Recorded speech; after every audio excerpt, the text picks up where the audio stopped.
Hey, happy Sunday there, YouTubers. This is the Meter Kilo G with a little update to share.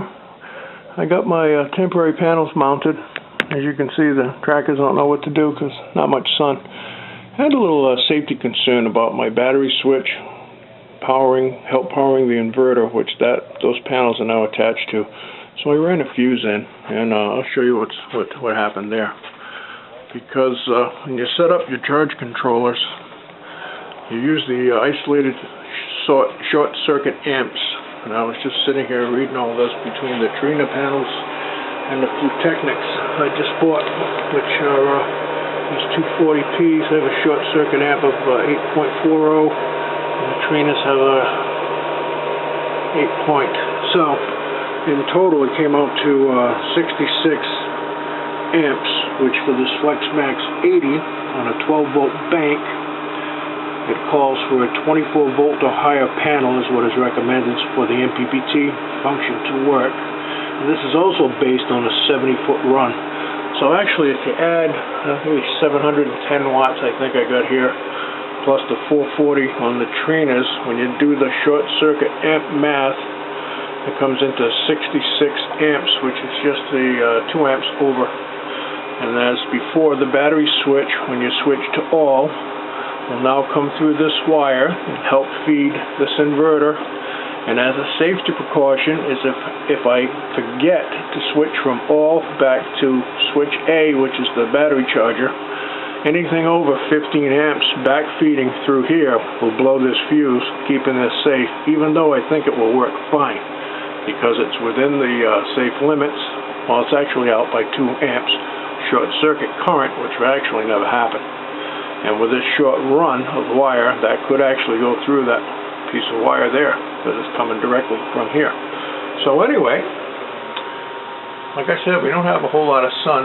So this 209, 212, 203, and 66 coming out of the 270. That's 200 at the top, 199. So what I'm going to do is I'm going to take, as we can see, I'm floating.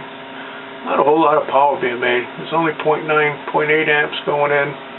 So you double that, it's coming out at 2.2 for the 12-volt bank, which is floating right now at 13.8. So I'm going to switch the battery over, and one more shot, and it's 179. Here goes the switch.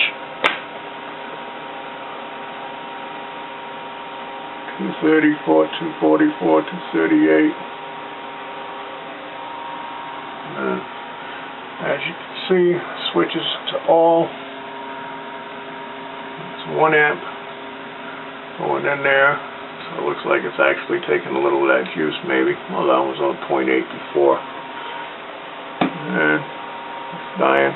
190, 42, 140. Yeah. So anyway, that's how I protected my charge controller with this switch.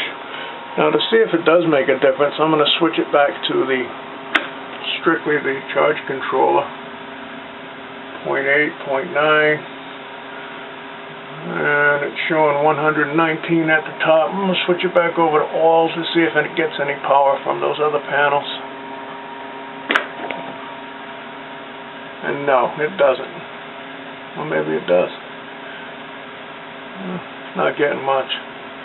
It shuts off that circuit. Yes, I think it's working just fine.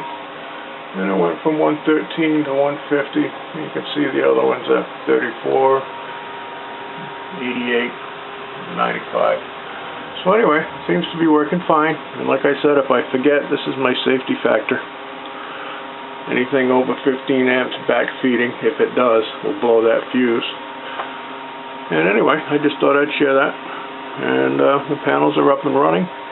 And unfortunately, I don't have a good day, but I'll take what I can get because the AC is still kicking. Alright, that's it. I gotta go back and relax now.